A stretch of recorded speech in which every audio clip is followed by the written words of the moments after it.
그래서 1번부터 볼게요. 네트워크 관련된 용어들이고요. 네트워크 장비와 관련하여 라우터에 관한 설명으로 옳은 거. 라우터도 이미지를 한번 볼까요?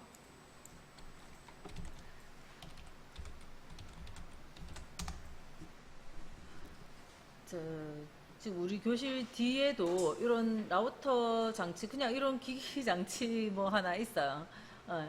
이, 이 라우터 장치들, 이런 것들도 라우터에 속하는 것 같네요. 아무튼 저 뒤에 교실 뒤에 박스 있잖아요. 저기에 라우터가 들어있거든요. 라우터도 있고, 또 허브도 있고, 네트워크 허브도 이 허브 말고 네트워크 명칭으로 네트워크 허브,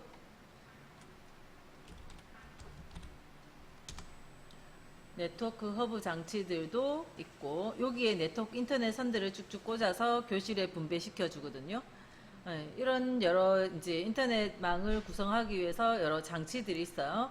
그 장치 중에 자, 문제 답으로 딱 외우면 핵심 단어를 기억을 하시면 돼요. 라우터는 2번에 네트워크 상에서 가장 최적의 경로를 설정하여 전송하는 장비. 내가 어떤 사이트로 연결하려고 했을 때 최적의 경로를 찾아주는 장비가 라우터입니다. 최적의 경로 라우터고요. 그 다음 문장만 비슷하게 돼 있는 거죠. 좀 다르게 해서 결국 답은 라우터인데, 자, 2번에 보면 네트워크 연결 장치와 관련하여 패킷의 헤더 정보를 보고 목적지를 파악하여 다음 목적지로 전송하기 위한, 이 말은 그냥 다 설명인 거고, 그렇게 하기 위한 최선의 경로를 선택할 수 있는 거. 그죠? 그러니까 최적의 경로, 그것만 기억을 하시면 돼요. 그게 라우터다 하는 겁니다. 그러니까 데이터 찾으러 가는데 제일 좋은 경로를 찾아내는 게 라우터다.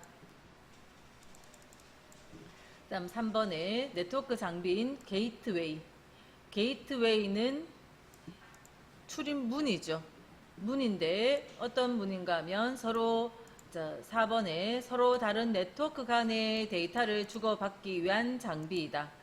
서로 다른 네트워크라는 것은 규모가 서로 다른 네트워크 간의 데이터를 주고받기 위한 장비가 게이트웨이라는 겁니다. 자, 서로 규모가 같은 네트워크와 네트워크를 연결하는 것은 다리, 브릿지입니다. 브릿지. 뒤에 계속 나올 거니까 뭐 따로 안 적으셔도 되지 싶어요. 그래서 게이트웨이 그러면 서로 다른 네트워크, 네트워크라는 말을 보셔야 되고, 4번에서도 게이트웨이 옳은 것 했는데, 자, 3번에 프로토콜 전환이 필요하다라는 말이 뭐냐면, 서로 규모가 다른 네트워크망이라서 서로 약속되어진 게 다르기 때문에 프로토콜 전환이 필요한 다른 네트워크와 연결하여 데이터를 전달하는 장치가 게이트웨이다 하는 겁니다. 다른 네트워크와 연결하는 그런 장치가 게이트웨이. 그래서 네트워크 규모가 다르기 때문에 프로토콜 전환이 필요하다는 거고요.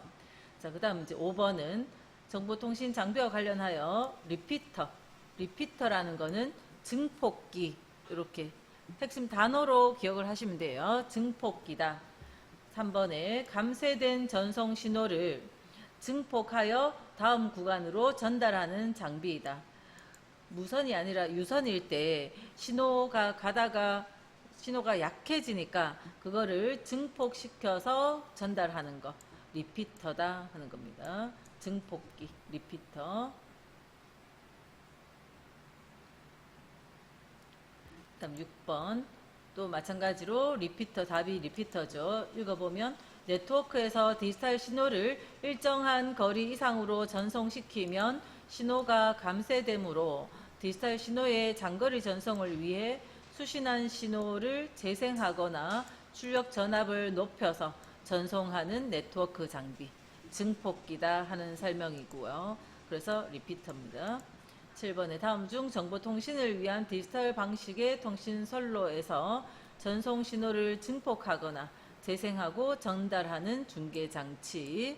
그래서 리피터라는 겁니다. 그래서 핵심 단어를 딱 기억을 하시면 돼요. 장치 몇 가지 나왔는 거 전부 단어 한 개로 기억하시면 되고, 8번도 리피터 설명이 무선된 시스템을 구성하기 위한 주요 구성 요소에 해당하지 않는 거 물었는데, 무선이 아니죠. 유선일 때 그런 신호가 감쇄되는 걸 다시 증폭시켜 주는 게 리피터입니다. 다음 9번. 정보통신에서 네트워크 장비에 대한 설명으로 옳지 않은 거. 라우터가 나오면 핵심 단어는 최적의 경로. 다음 허브.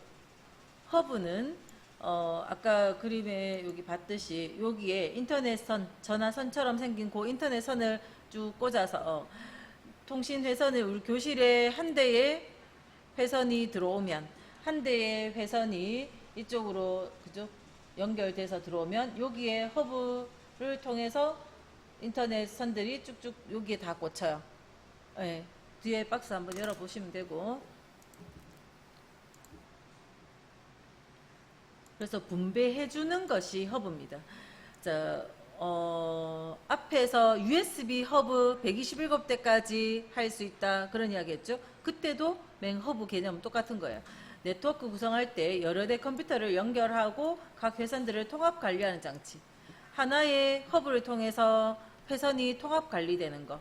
그죠? 그게 USB 허브든 네트워크 허브든 다 허브는 이런 그림처럼 하나의 회선이 들어와서 이렇게 분배돼서 선 연결해 가지고 분배돼서 나가는 그런 것이 허브입니다.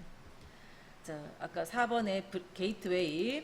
게이트웨이는 한 네트워크에서 다른 네트워크로, 자, 프로토콜이 다른 네트워크로 들어가는 입구 역할을 하는 장치로 근거리 통신망과 같은 하나의 네트워크를 다른 네트워크와 연결할 때 사용하는 장치다. 그렇게 되어 있고요.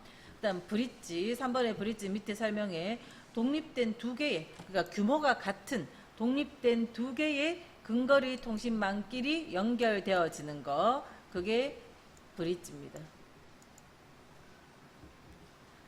자, 3번 설명에 네트워크 구성할 때 디지털 신호를 아날로그 신호로 변조, 또 변환하여 전송하고, 다시 수신된 신호를 원래대로 변환, 다시 복조, 변복조기, 모뎀입니다. 모뎀.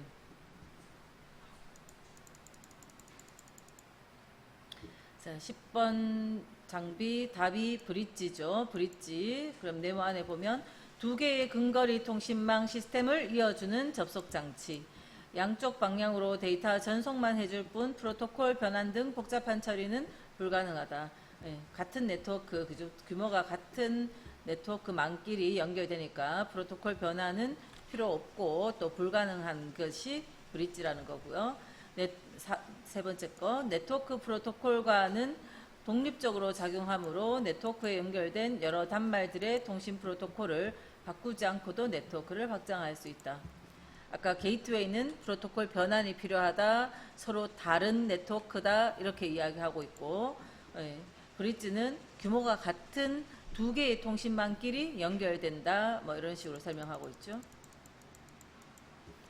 자, 11번에도 게이트웨이, 네트워크에서 서로 다른 네트워크로 들어가는 관문. 다음 라우터면 최적의 경로 이런 말이 있어야 되는데, 지금 설명이 서로 독립적으로 동작하면서 같은 프로토콜을 사용하는 두 개의 랜, 근거리 통신망이 랜이죠. 랜을 연결하는 네트워크. 그럼 2번은 브릿지를 설명하는 거죠. 그 다음에 3번에 허브 중에서 스위칭 허브와 더미 허브가 있는데, 요즘 쓰는 건 다 스위칭 허브인데, 여러 대의 컴퓨터를 연결하는 장치로 더미 허브와는 달리 노드가 늘어나도 속도에는 변화가 없다.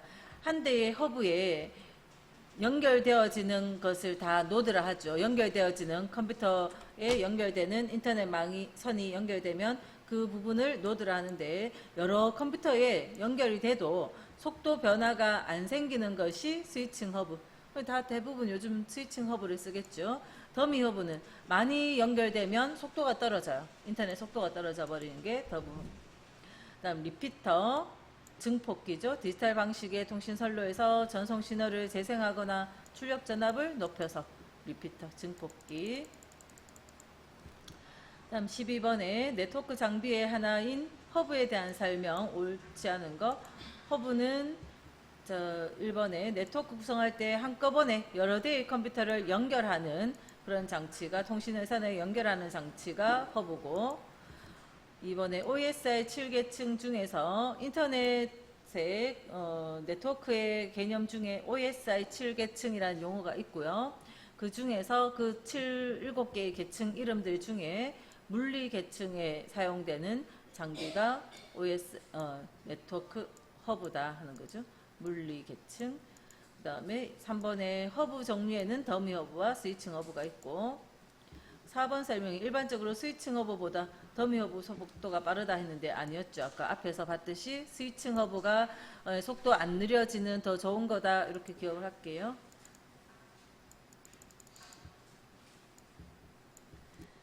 자, 13번 다음 중 네트워크 장비인 게이트웨이 옳은 거. 4번에 서로 다른 네트워크 간에 데이터 주고받기 위한 장비. 서로 다른 네트워크. 14번도 계속 문제 바꿔서 비슷비슷한데 조금씩 용어가 다르잖아요.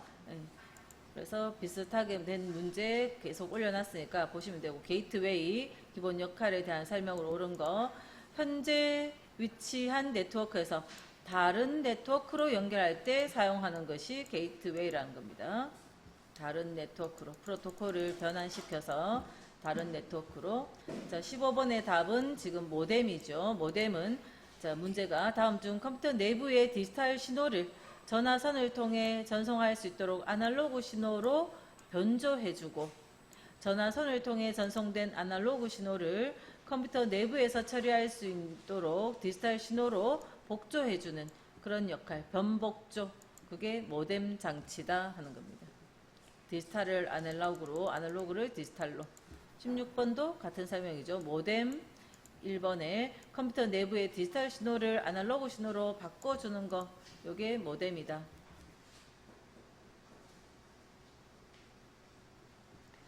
2번에는 다시 아날로그로 바꾼다, 뭐 이 설명이 틀렸는 거예요. 그 맞는 답만 바로 보시고, 다음 17번 컴퓨터 네트워크에서 각 사이트를 물리적, 논리적으로 연결해주기 위한 네트워크 장비로 옳지 않은 거. 이거는 연결하는 장비의 이름들은 이거 라우터, 브릿지, 리피터 보셨죠? 패킷은 그 전송되는 데이터 덩어리를 패킷이라 하는 거거든요. 그러니까 그런 장비가 아니죠. 그래서 앞에 문제들은 그 핵심 단어들로 해서 문제 답으로 딱딱 연결시켜 주시면 되고, 자, 그 다음은 IP 주소. 이제 인터넷에 관련된 개념이고요. 인터넷에 연결된 컴퓨터의 고유한 주소. 자, 인터넷이 되는 모든 컴퓨터는 IP 주소가 있어요. 그 IP는 숫자로 된 주소입니다. IP는 숫자로 된 주소예요.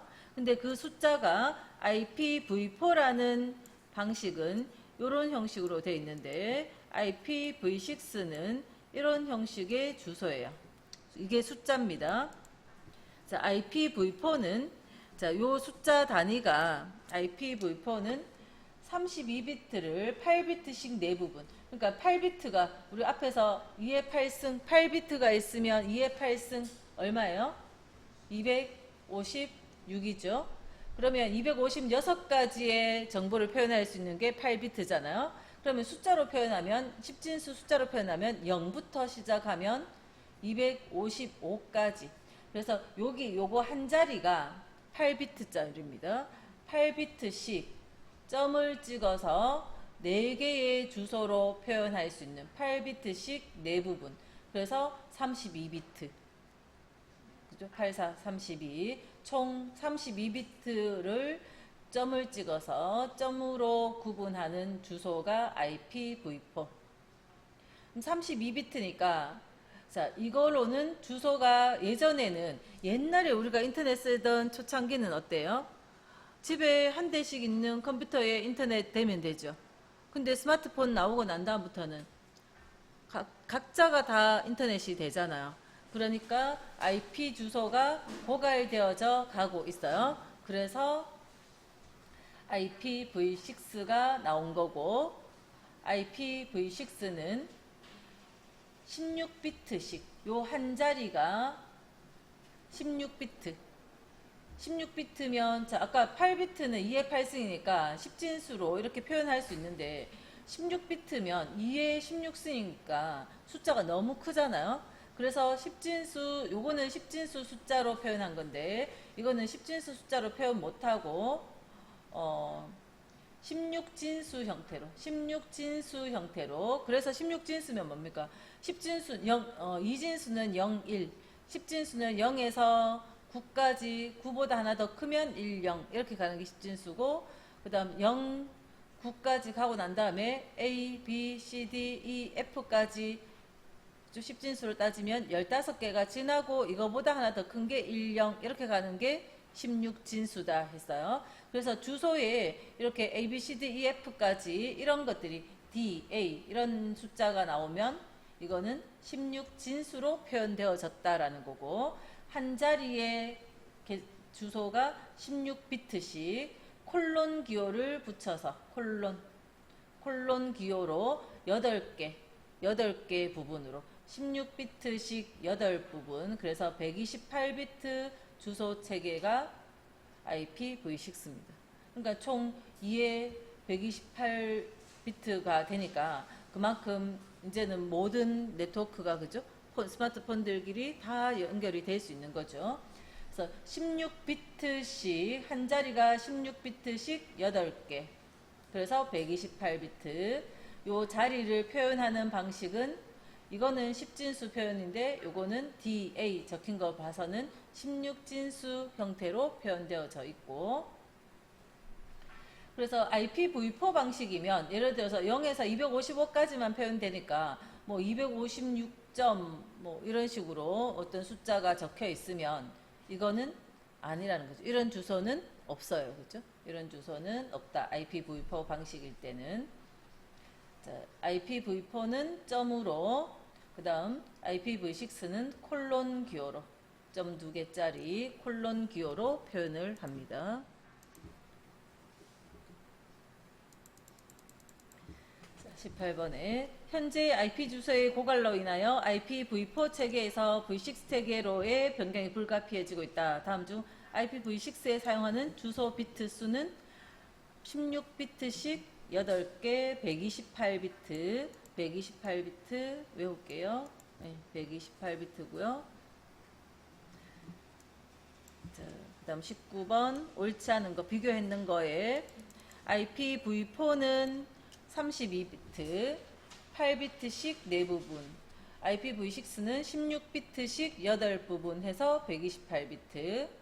표현할 때 아까 250 뭐 이런 식으로 표현하니까 10진수로 표현했고, 이거는 DA 같은 영문자가 들어갔죠. 16진수 형태로 표현을 했고, 2에 32승 하면 뭐 이 정도 되겠죠. 그죠?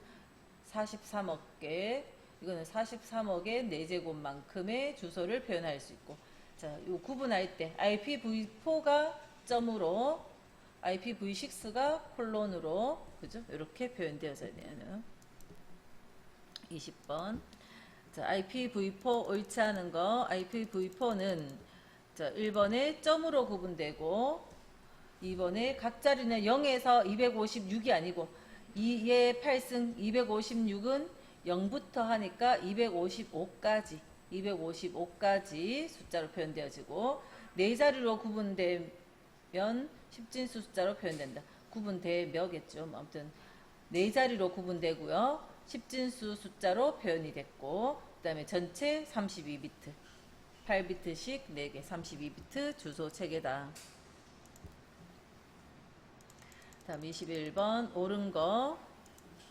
IPv6 옳은 설명은, 자, 주소는 틀린 것도 볼게요.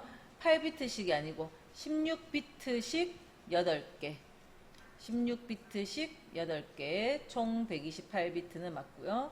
그 다음 2번에 주소를 네트워크 부분의 길이에 따라 A 클래스 A 클래스에서 E 클래스까지 클래스라는 말이 나오면 요거는 IPv4다 이렇게 기억을 할게요. A 클래스에서 E 클래스까지 나오는 V4고, 그 다음에 3번에 IPv4와의 호환성이 낮으면, 지금 같이 쓰고 있는데 호환성 낮으면 안 되겠죠. 호환성이 낮으나 이 말 틀렸고, 자, IPv4에 비해 품질 보장은 용이하다. 맞겠죠. 자, 4번 주소의 단축을 위해 각 블록에서 선행되는 0은 생략할 수 있다. 자, 블록에서 선행되는 0이라는 게 뭐냐 하면, 자, 우리가 여기 주소가 있죠. 우리가 숫자 표현할 때 만약에 023 있으면 이런 거 표현 안 하죠. 그냥 23 이렇게 표현하듯이 00D3 이런 거 있으면요, 요거 앞에 선행되는 요 0 뺄 수 있다고, 생략할 수 있다고요. 요것도 빼버리고 그냥 콜론 이렇게 요거 싹 빼버리고 그냥 콜론 이렇게 표현할 수 있고, 요 앞에 선행되어 있는 이런 숫자는 그냥 생략할 수 있다고요. 선행되는 0은 생략 가능하다. 다음 22번 IPv6 옳은 거. 자, IPv4의 주소 부족 문제를 해결하기 위해서 개발하였다. 맞고, 다음 2번은 128비트였죠. 128비트 호환성이 낮지 않고, 다음에 4번에 IPv4에 비해 자료 전송 속도 느리면 안 되죠. 이게 나중에 나온, 그죠? 더 발전된 방식이니까 느리다 틀렸고요. 다음 23번 옳지 않은 거. 16비트씩 8부분 128비트. 다음 각 부분은 16진수로 표현하고, 맞죠? 세미콜론이 아니고, 세미콜론이 아니라 콜론으로 표현되어져야 되고. 자, 그 다음 요것도 나왔으니까 외울게요. 유니캐스트, 멀티캐스트, 애니캐스트. 유니캐스트, 유멀의 세 가지 주소 체계로 나누어지고, 아까 A 클래스에서 E 클래스 하면 IPv4였던 거고, 유니캐스트, 멀티캐스트, 애니캐스트 뭐 이런 말 나오면 이게 IPv6고, V4의 주소 부족 문제를 해결해 줄 수 있다. 다음 24번 옳지 않은 거. 자, IPv4 주소 체계의 주소 부족 문제 해결. 자, 주소는 유니캐스트, 멀티캐스트, 애니캐스트였죠. 애니, 유멀애였고요. 세 종류로 구분하고, 각 부분은 콜론으로 16진수, 16비트씩 8부분, 총 128비트 됐죠. 다음 25번은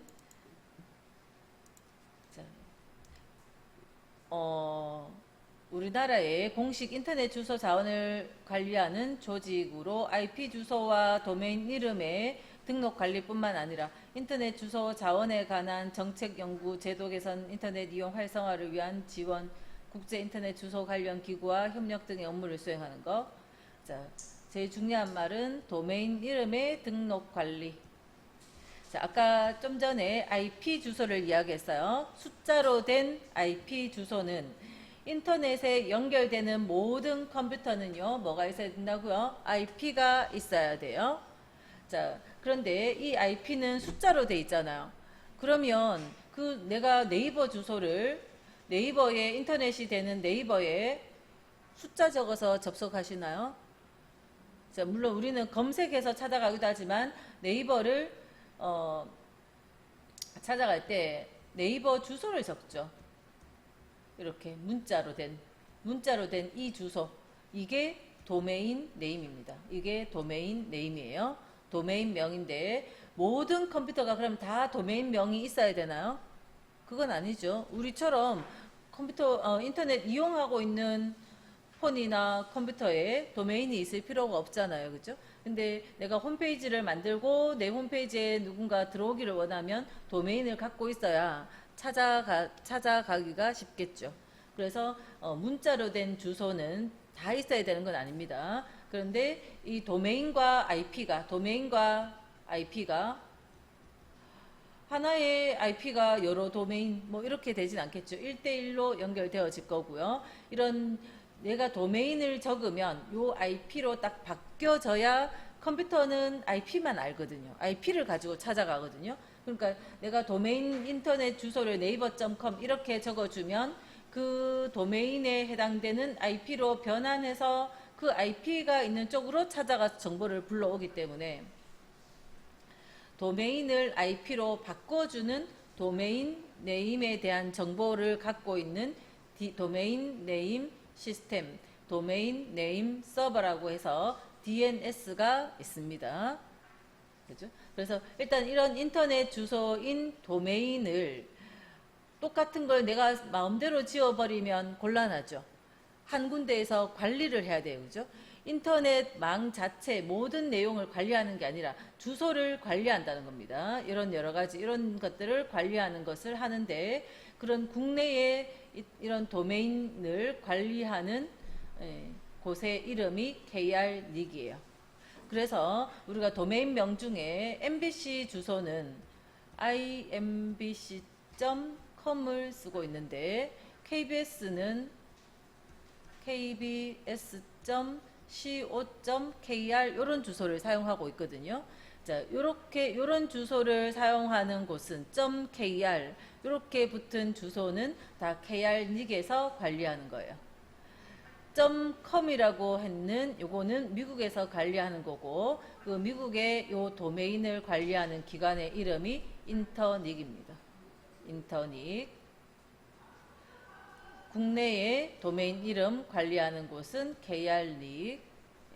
그래서 도메인명을 관리하는 기관의 이름이 KRNIC이에요. 인터닉, KRNIC 이런 걸 봐놓으시면 되고. 자, 26번도 그래서 KRNIC을 설명하고 있죠. 옳은 것 묻고 있고요. 우리나라 공식 인터넷 주소 자원을 관리하고 있다.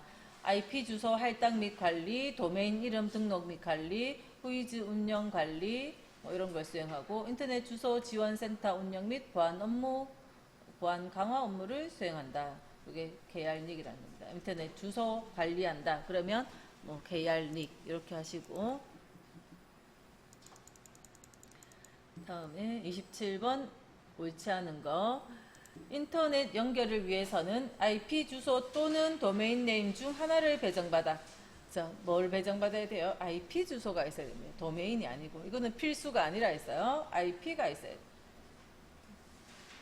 인터넷에 연결된 컴퓨터의 고유 주소는 도메인이 아니고 IP입니다. 다음에 2번 국제 인터넷 주소 관리 기구는 자, 그러니까 미국에 있는 인터넷 주소 관리하는 기구는 ICANN이고 이 ICANN 안에서 인터넷 주소를 관리하는 부서가 아까 인터닉인 거예요. 그러니까 주소 관리 그러면 인터닉, ICANN 뭐 이렇게 둘 다를 생각하시고 그다음 한국에서는 한국인터넷진흥원 키사 여기 KISA 키사인데 키사 안에 그 도메인 관리하는 기관의 이름이 KRNIC이에요. 그러니까 이렇게 나오나 똑같다고 생각하시면 돼요. ICANN 나오나 인터닉이나 그죠? 이 회사의 이 이름의 부서 뭐 그런 거라고 생각하시면 되니까 ICANN 인터닉 기사는 KRNIC. 그다음 3번에 현재는 인터넷 주소 체계인 IPv4 주소와 V6 주소가 함께 사용되고 있으며 V6 주소가 점차 확대되고 있다. 4번에 IPv6는 V4와의 호환성이 뛰어나고 128비트 주소를 사용하여 주소 부족 문제 및 보안 문제를 해결할 수 있다. 뭐 좀 더 강화된 주소 체계다. 뭐 이런 이야기죠. 28번 적절하지 않은 거. 자, URL은 URL 인터넷상에 있는 각종 자원의 위치를 나타내는 표준 주소 체계이다. 자, URL이 뭐냐 하면 지금 제가 인터넷 창을 딱 열었을 때 요 위에 적혀 있는 이 주소줄 이게 URL이에요. 자, 네이버에 딱 들어가면 요렇게만 적혔네요. 근데 네이버에서 제가 뉴스를 딱 들어가면 news.naver.com이죠. 거기에 뭐 이렇게 기사 하나를 딱 누르면 n.news.naver.com 그죠? 자, 이 컴퓨터에 있는 이 서버에 요 폴더 안에 폴더 경로를 쭉 하고는 요 파일 뭐 이런 설명입니다. 그 내용이 이거예요. 여기에 이 컴퓨터 우리가 하드디스크 같으면 탐색기 같으면 컴퓨터의 탐색기 같으면 주소에 뭐 이렇게 하면 C 안에 C에 커말 자료에 2024 커말 교재에 뭐 이런 식으로 폴더 구분할 때 원표시 들어가듯이 요 원표시하고 같은 게 사실은 요렇게 슬래시 기호를 쓰는 거거든요. 그래서 슬래시나 원표시나 같은 어쨌든 디스크와 폴더를 구분하는 기호고 마찬가지로 인터넷 주소에 이런 식으로 쭉 이 자료가 들어있는 자세한 경로 이거를 URL이라고 한다는 겁니다. 인터넷에 정보가 들어있는 저 자세한 경로가 URL. 인터넷 상에 있는 각종 자원의 위치를 나타내는 표준 주소 체계이다. 자, 그 다음 3번에 IP 주소는 인터넷에 연결된 모든 컴퓨터 자원을 구분하기 위한 고유의 주소이다. IP 주소가 고유한 모든 컴퓨터는 IP가 있다 하는 거고, 그 다음 4번에 www는 웹 브라우저를 통해 인터넷을 효과적으로 사용할 수 있게 하는 서비스이다. 인터넷 서비스 중에 여러 서비스 중에서 www 서비스가 있고요. 이걸 쓰기 위해서 우리는 뭘 써요? 웹 브라우저를 사용하죠. 웹 브라우저에 뭐가 있어요? 윈도우즈에 기본 제공되어지는 브라우저에 엣지, 요거 엣지죠. 그 다음에 구글에서 제공하는 크롬 브라우저, 엣지나 크롬 같은 거 우리 인터넷 할 때 엣지를 열든지 예전에는 인터넷 익스플로러죠. 이제 인터넷 익스플로러 안 쓰고요. 자, 엣지 인터넷 창을 불러주는 아이고 오른쪽에 열렸다. 인터넷을 보여주는 엣지 프로그램이나 또는 크롬 이렇게 인터넷 창 보여주는 크롬은 이게 브라우저잖아요. 인터넷의 내용을 보여주는 인터넷 브라우저. 웹 브라우저를 통해서 효과적으로 사용할 수 있는 서비스. 우리가 사용하고 있는 인터넷 서비스가 www 서비스죠.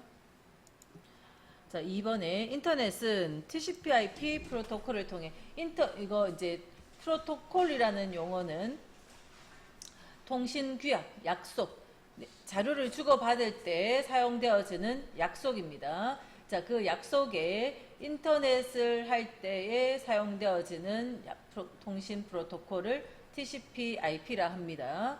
그래서 인터넷은 TCP/IP 프로토콜을 통해 연결된 상업용 네트워크로 중앙통제기구인 인터닉에 의해 운영된다.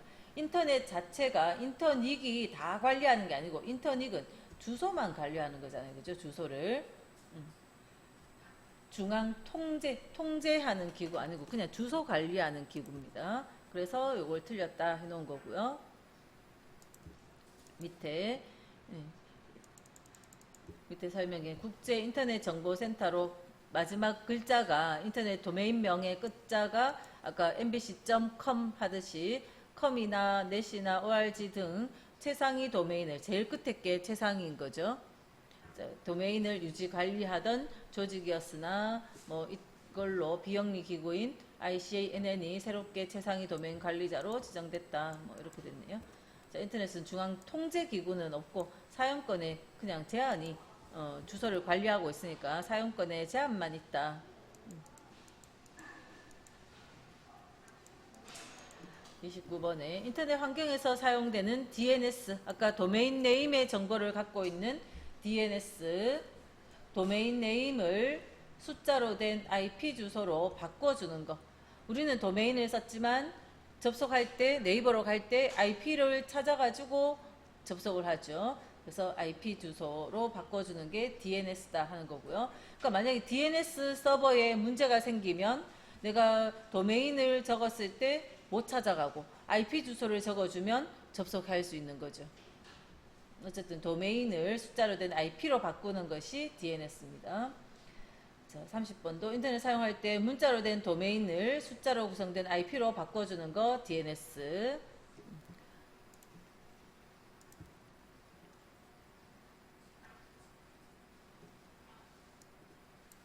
또 31번도 DNS 옳은 거. 3번에 기억하기 쉬운 문자로 만들어진 도메인 이름을 컴퓨터가 처리할 수 있는 숫자로 된 IP로 바꾸는 거.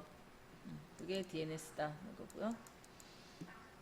32번 인터넷 사용하는 도메인 네임 옳은 거. 자, 1번에 IP 주소를 사람이 이해하기 쉬운 숫자 형태가 아니고 문자 형태로 표현한 것이 도메인 네임이죠. 그 다음에 소속 국가명, 소속 기관명, 소속 기관의 종류, 호스트 컴퓨터의 순으로 구성된다 했는데, 자, KBS 주소를 다시 적어보면, 여기 밑에 있네요. w.kbs.co.kr 이렇게 했을 때, 자, 소속 국가명이 제일 뒤에 있어요.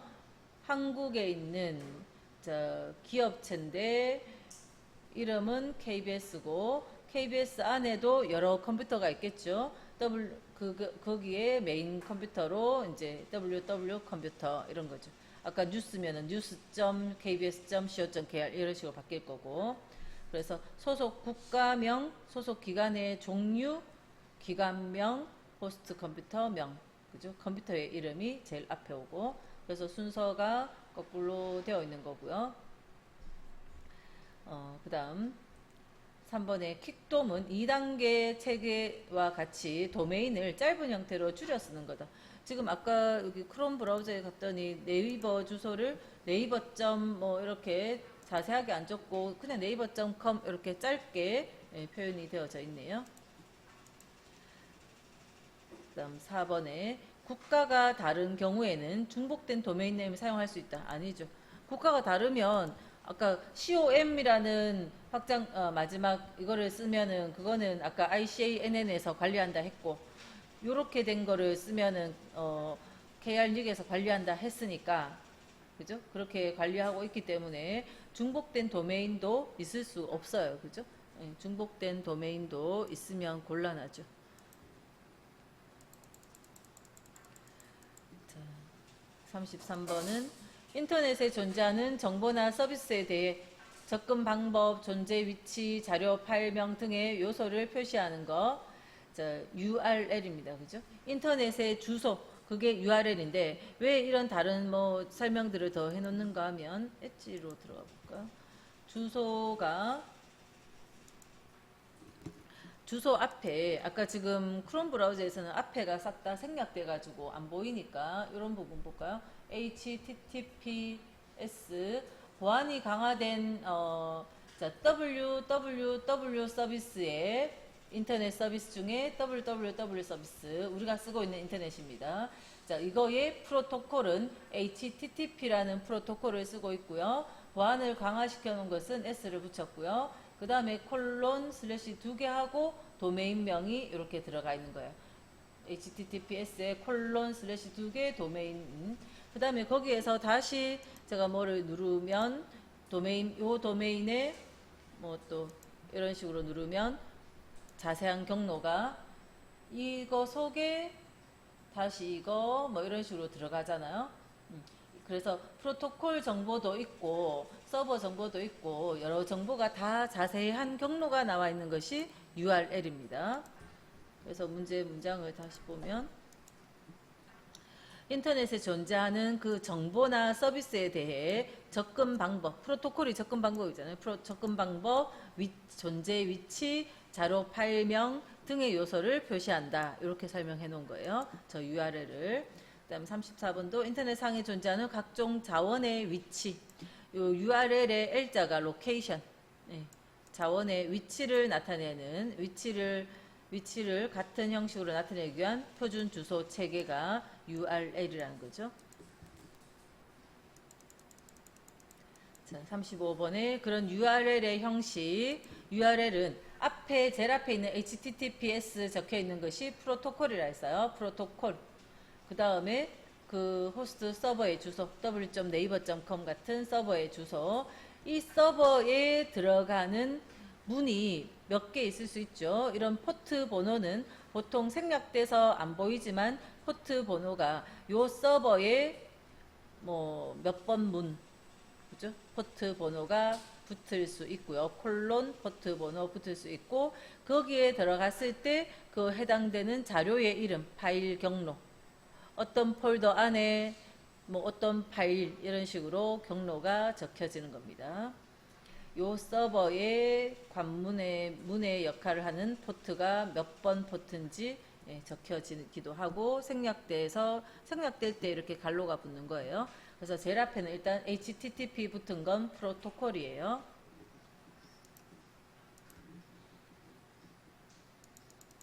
36번 도메인 네임 옳지 않은 거. 자, 1번에 숫자로 구성된 IP 주소를 사람들이 기억하고 이해하기 쉽도록 문자열로 만든 주소가 도메인이다. 2번에 우리나라에서 도메인 네임을 관리하는 기관은 KRNIC이다. 그러니까 키사라고 나오든 KRNIC이 나오든 그냥 다 맞다고 하시면 되고. 자, 3번에 인터넷의 모든 도메인 네임은 전 세계적으로 유일하게 존재해야 된다. 도메인도 유일해야 됩니다. 4번에 도메인 네임을 사용자가 컴퓨터에서 임의로 설정을 사용할 수 있다. 아니라는 거죠. 여기 이 기관에 등록해서 쓰는 겁니다.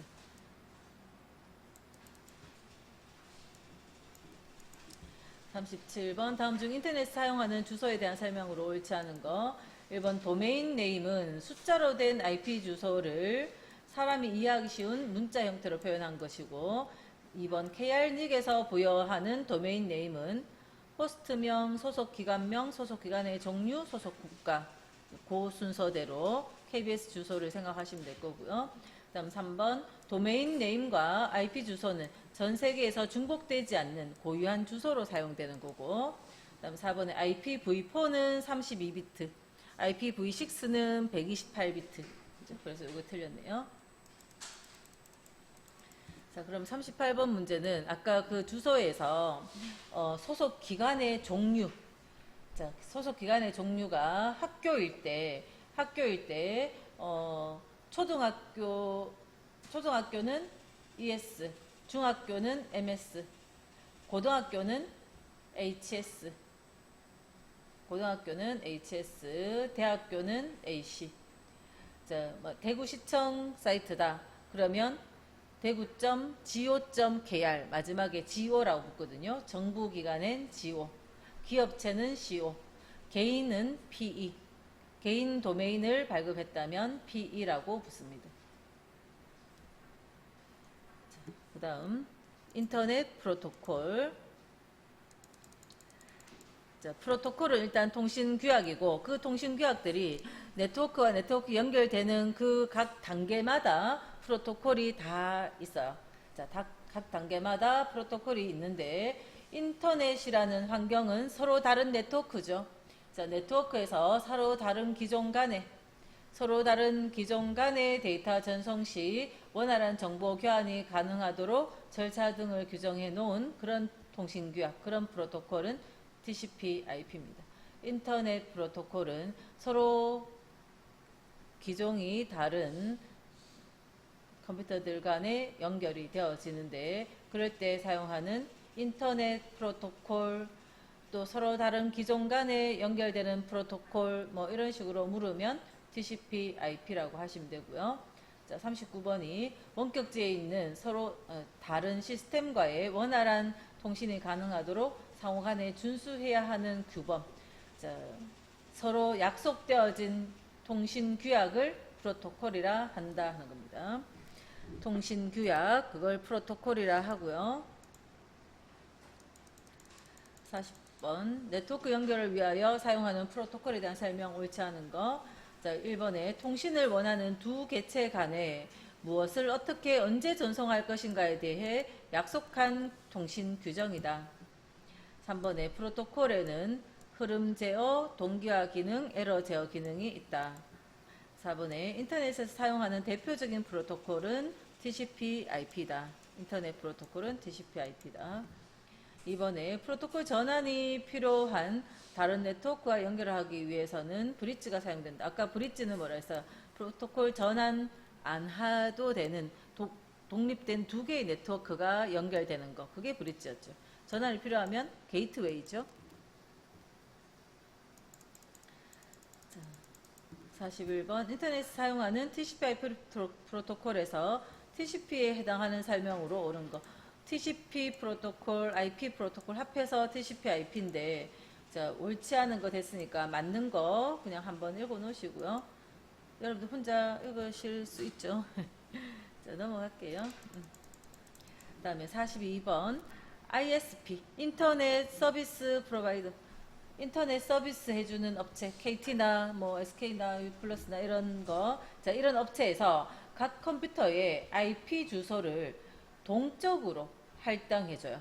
자, 모든 인터넷이 연결되는 모든 컴퓨터는요, IP 주소가 있어야 된다 했는데, 그 IP를 고정 IP로 다 딱 정해주는 게 아니고, 동적으로 내가 인터넷 연결할 때, 그때 IP를 할당해줘요. 동적 IP 할당입니다. 그게 다이나믹, D자가 앞에 DHCP 해서 앞에 D자가 다이나믹, 동적이라는 의미예요. 동적으로 그때 할당해 주는 거 DHCP라 합니다.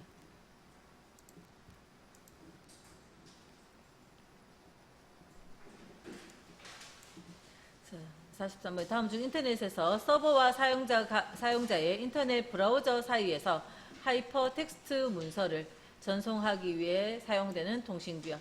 하이퍼텍스트 문서가 뭡니까? 우리가 인터넷을 하면 손모양이 나와서 클릭하면 연결이 되잖아요. 이렇게 손모양 나와서 클릭하면 연결이 되잖아요. 이런 문서가 하이퍼텍스트 문서라 하죠. 자, 그러니까 우리 그냥 이 말이 웹서버와 인터넷 브라우저의 뭐 이런 설명, 이 말 자체가 뭡니까? www 서비스를 이야기하고 하이퍼텍스트 문서라는 자체가 www 서비스고, 이거의 프로토콜은 HTTP다 그런 거죠. 자, 44번에 다음 중 인터넷 서비스를 위한 프로토콜로 웹페이지와 웹브라우저 사이에서 하이퍼텍스트 문서를 전송하기 위한 거. 하이퍼텍스트 문서, 그게 www 서비스, 그래서 HTTP. 그 다음 45번. 다음 중 인터넷 환경에서 파일 주고받는 서비스, 송수신. 파일을 주고받는 그런 서비스. 우리는 지금 파일 다운받고 뭐 이러는 거 다 www 서비스 안에서 하고 있지만, 파일 주고받는 용도로 별도의 인터넷 서비스가 있는데, 파일 트랜스퍼 프로토콜이라는 서비스 이름이 FTP라는 서비스가 있고요. 그 서비스의 프로토콜 이름도 FTP입니다. FTP 서비스의 프로토콜 이름도 FTP. 지금 HTTP는 www 서비스의 프로토콜은 HTTP. 그냥 인터넷 프로토콜, 뭐 서로 다른 기종 간에 이러면 TCP/IP. 파일을 주고받는다 이러면 파일 트랜스퍼 프로토콜 하는 의미니까 FTP. 다음 46번에도 컴퓨터와 컴퓨터 사이에 파일 주고받을 수 있도록 프로토콜은 FTP. 그죠? 파일 주고받는 송수신 FTP라 하고요. FTP용 프로그램도 별도로 있지만 우리가 그걸 쓰고 있진 않죠. 그냥 웹상에서 다운받고 있는 겁니다, 우리는.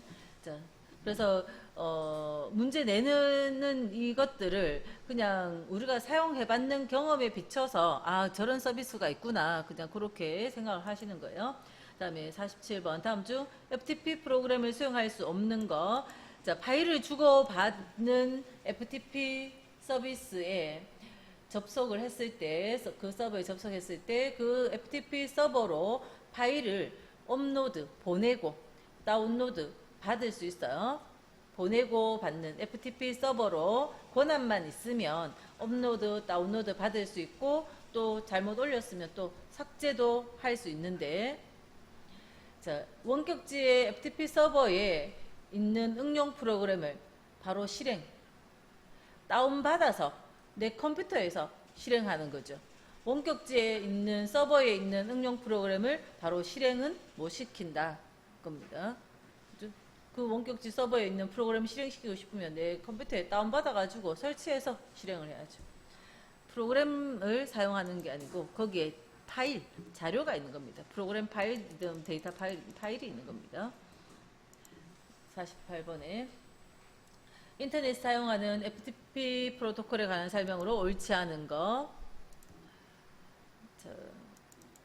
FTP 서비스를 사용하기 위해서는 일반적으로 해당 사이트 계정을 가지고 있어야 된다. 내가 FTP 서버에 접속을 하려면 사용자 아이디 계정을 갖고 있어야 업로드, 다운로드 뭐 다 여러 가지 다 할 수 있는 거죠. 2번에 그래서 파일에 업로드, 다운로드 또는 삭제 이런 변경 내가 올린 거는 그렇게 다 할 수 있다 하는 거고, 그 다음에 틀린 거 3번에 FTP 서버에 있는 응용 프로그램을 바로 실행할 수 있다 아니라는 거죠. 예를 들어서 우리가 그냥 휴대폰에서 쓰는 앱을 생각해 볼까요? 그것도 어쨌든 다운받아서, 그죠? 다운받아서 우리가 사용하는 거잖아요. 뭐 보내는 권한은 없으니까 업로드나 뭐 이런 것들은 못 하더라도 다운받아서 내 폰에 설치해서 실행하는 거죠. 그래서 아니다 하는 거고, 다음 4번 데이터 전송을 위해서 바이너리 모드나 아스키 모드를 제공한다. 그냥 이건 그대로 읽어서 받아들이시고, 다음 49번에 인터넷상에서 실시간으로 다른 사람과 채팅할 수 있도록 지원하는 거. 인터넷 채팅 서비스를 IRC라 합니다. 대화하는 거를 IRC. 맨 카톡도 마찬가지지만 어쨌든 저런 대화 서비스를 IRC로 하고요. 자, 50번에 인터넷에서 제공되는 서비스로 옳지 않은 거. 자, 아까 FTP 우리 이제 파일 주고받는 거다 알았고, www 지금 우리가 쓰고 있는 웹 브라우저를 이용해서 쓰고 있는 서비스인 거 알고 있고, 자, 그 다음에 텔넷이라고 있어요. 텔넷은 원격 접속하는 겁니다. 원격 접속. 원격 접속해서 사용하는 거 텔넷. USB는 USB 메모리, USB 그죠? 포트 그 USB죠. 그러니까 인터넷 서비스하고 상관없고. 자, 그다음 51번. 옳지 않은 거. 자, 전자우편. 자, 전자우편도 우리는 지금 웹상에서 네이버 메일은 구분하면 웹에서 쓰는 메일이라고 볼 수 있는데, 여기서 지금 문제에서 나오는 거는 사실은 이제 그냥 전자우편이라는 별도의 인터넷 서비스, 그걸 이야기하는데, 어쨌든 뭐 이메일이라고 하며 다른 인터넷 사용자들과 편지 주고받는 것이 전자우편 또는 이메일. 그래서 뭐 그냥 네이버 메일과 그냥 같은 거다, 뭐 비슷하다고 생각하시면 돼요. 어쨌든 그런 편지 주고받는 서비스고, 아까 IRC는 인터넷 채팅이었죠. 채팅이고, 설명에 게시판과 같은 역할을 하며 공통된 주제에 대하여 정보나 의견을 나눌 수 있는 그런 서비스를 뉴즈넷 뉴스 서비스랍니다. 뉴즈넷 뉴스 서비스. 게시판 같은 인터넷 서비스를 뉴즈넷 뉴스 서비스를 하고요. 그다음 텔넷은 멀리 떨어진 곳에 위치한 호스트 컴퓨터에 접속할 때 사용하는 서비스. 원격 접속 인터넷 서비스를 텔넷이라 하고요. 그다음 FTP 파일 전송 프로토콜의 약자로 인터넷상의 파일을 송수신할 때 하는 서비스다.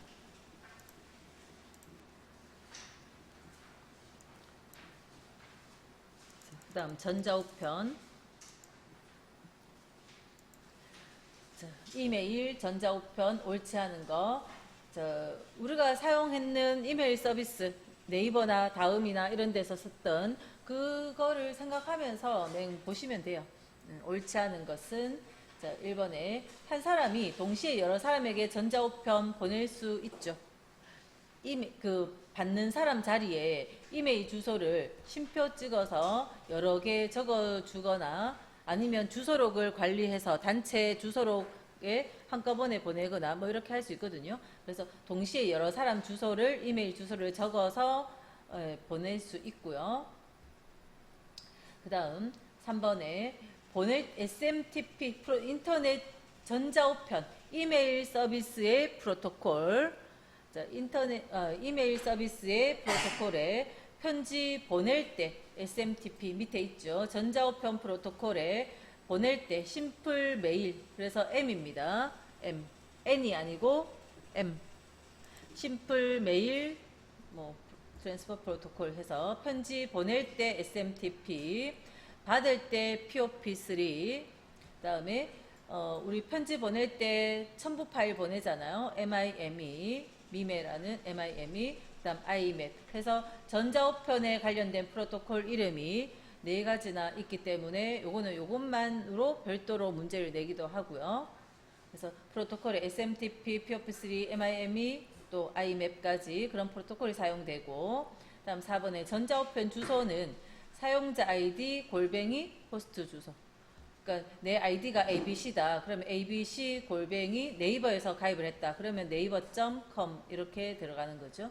이 네이버에 가입된 ABC라는 사용자, 이런 의미로 이렇게 전자우편 주소를 쓰고 있고요. 다음 2번은 틀렸다고 되어 있죠. 밑에 보면 전자우편은 7비트 아스키 코드를 사용해서 전송합니다. 아스키 코드 할 때 정보통신용으로 쓴다 하는 이야기가 앞에 있었어요. 아스키 코드는 정보통신용. 8비트 EBCD 쓰는 게 아니라 7비트 아스키 코드를 이용하는 것이 기본입니다. 다음에 53번. 자, 옳지 않은 거. 전자우편은 SMTP, MIME, POP3 프로토콜 사용된다. 전자우편 주소는 ID 골뱅이 도메인 네임이라 적어도 호스트 컴퓨터든 도메인 네임이든 마찬가지죠. 네이버의 호스트 주소 도메인의 이름이 네이버.com인 거잖아요. 도메인 네임으로 구성된다. 자, 3번에 한 사람이 동시에 여러 사람에게 동일한 전자우편 심표 찍어서 받는 사람 자리에 할 수 있고요. 4번에 받는 메일에 대해 작성한 답장만 발송자에게 전송하는 기능을 전달한다. 자, 우리 답장은 뭐예요? 답장은 A가 B한테 편지를 보냈어요. 답장이라는 거는 B가 A한테 보내는 게 답장이죠. 전달은요? A가 B한테 보냈어요. B가 딴 데 C한테 보내는 게 전달이죠. 그래서 지금 여기 설명이 그래서 틀린 겁니다.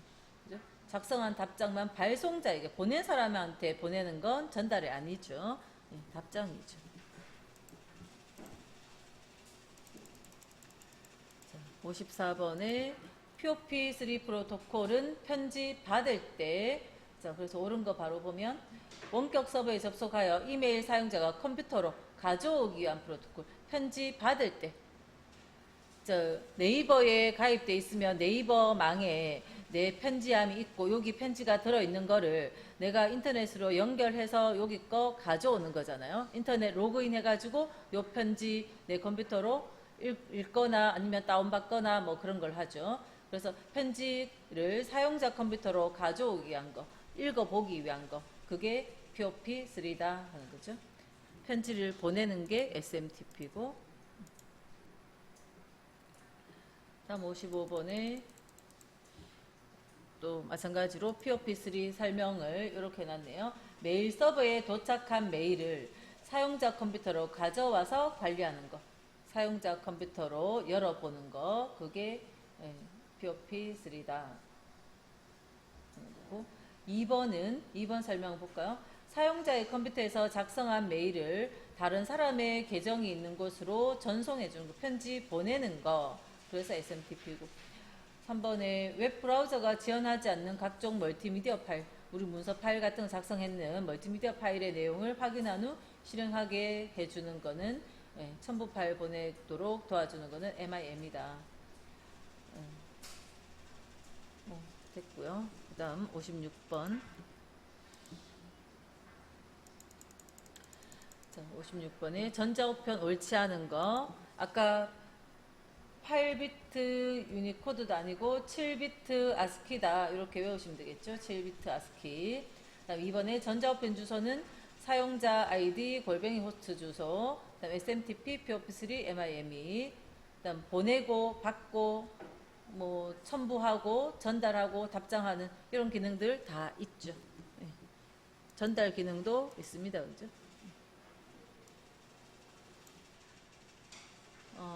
다 풀기에는 너무 많네요. 여기까지 할게요.